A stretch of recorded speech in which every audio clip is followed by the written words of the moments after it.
तो दिवाली से पहले सरकार ने लोगों को एक बड़ा तोहफा यहाँ पर दे दिया है। जीएसटी स्लैब में बड़े बदलाव किए गए हैं। पहले 4 स्लैब होते थे, 5%, 12%, 18% और 28% के। अब सिर्फ 2 स्लैब कर दिए गए, 5% का और 18% का। हम यहाँ GK1 एम ब्लॉक की एक मार्केट में आए हुए हैं। राशन की दुकान है। यहाँ पर कुछ चीज़ों के बारे में हम आपको जानकारी देंगे, लोगों से भी बात करेंगे कि उनकी क्या यहाँ पर प्रतिक्रिया है, किस तरह के बदलाव यहाँ पर किए गए हैं, ये भी यहाँ पर आपको हम बताते चलते हैं। अगर एक अंदाज़ा यहाँ पर हम लगा कर देखें कि किस तरह से बदलाव किए गए हैं, तो ये शैम्पू और हेयर ऑयल की बोतल अगर आप देखें तो इस पर 18% GST लगता था, जो अब घटाकर 5% कर दिया है। घी की बात करें, बटर की बात करें यहाँ पर, तो इस पर 12% GST लगता था, जो अब 5% कर दिया गया है। और अगर हम पनीर की बात करें तो इस पर से GST हटा दिया गया है, यानी कि अब जितने का पनीर आता था उस पर कोई भी GST नहीं लगेगा। अगर हम थोड़ा सा कैलकुलेट कर यहाँ पर आपको बताने की कोशिश करें, ये शैम्पू की एक बोतल का हम उदाहरण यहाँ पर ले रहे हैं। इसका दाम जो है यहाँ पर 245 रुपये लिखा हुआ है। 18% इस पर GST लगता था। कमलकांत जी, अगर आप यहाँ पर दिखाना चाहें, 245 रुपये पर हम अगर देखें कि किस तरह से 18% GST जब लगता था तो ये 207 रुपये का होता था। अगर GST हटा देते हैं हम, और अब इसमें हम 5% GST जब लगाएंगे तो सीधे तौर पर ये 7 रुपये का इसमें फ़र्क आ जाएगा। यानी कि ये अब हम देखें कि 207 में हम इसमें प्लस करेंगे तो 217 रुपये का, अब ये जो शैम्पू का बॉटल 246 रुपये का आ रहा था वो आएगा। कुछ लोग हैं हमारे साथ यहाँ पर, उनसे भी हम यहाँ पर बातचीत करना चाहेंगे कि क्या उन लोगों की प्रतिक्रियाएं हैं। सर, आप भी आइए यहाँ पर। GST के स्लैब में सर बड़ा बदलाव हुआ है, किस तरह से आप इस सरकार के फैसले को देख रहे हैं? इससे जो इन्होंने खाने पीने के आइटम में सबसे छूट दी है, उससे आम आदमी की जेब, आम आदमी की गृहस्थी पे बहुत बड़ा फ़र्क पड़ेगा।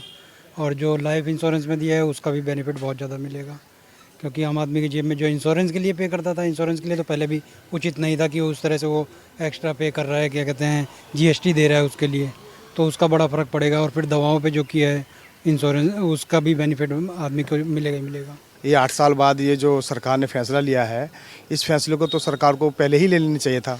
और ये तो सरकार ने एक तरीके से दिवाली का तोहफा दिया है और हम इस चीज़ से बहुत खुश हैं। इससे फ़र्क होगा, मगर जो होना चाहिए बेसिक, जो हमारे महंगाई के स्तर आगे बढ़ता है उससे नहीं है। जूता चप्पल, दूध, मिल्क, इससे टोन से इससे महंगाई कम नहीं होगा। एक तरह से ये दिवाली का जो झांसा दे रहा है वो है नहीं, क्योंकि 8 सालों के बाद ये फैसला लिया गया है, तो बड़ा फैसला है। बहुत बड़ा फैसला है मेरे हिसाब से, और बहुत सही समय पे आया है। देखिए, पहले बहुत सारे स्लैब होते थे, आपको भी पता ही है। अब वो स्लैब गिन के 2 रह गए हैं, 5% और 18%। और कई एसेंशियल आइटम्स में आपके परसेंटेज कम कर दिए हैं, और कई चीज़ों में तो नील कर दिए, 0 कर दिए गए हैं। तो बहुत ही ज़रूरी था ये आम आदमी के लिए भी, क्योंकि इससे आम आदमी के हाथ में पैसे बच रहे हैं।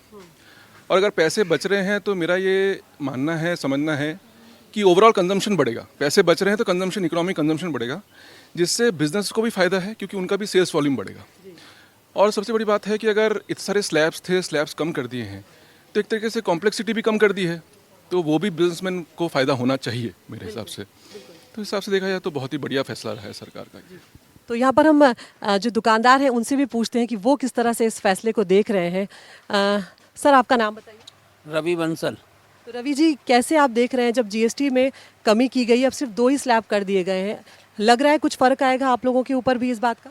हाँ, फ़र्क तो आएगा जी। जब GST कम हो जाएगा, कस्टमर के लिए फ़र्क आएगा और हमारे लिए बेनिफिट होगा, कस्टमर का बेनिफिट होगा। जैसे 18% का 12% या 5% GST जो भी है करते हैं मोदी जी।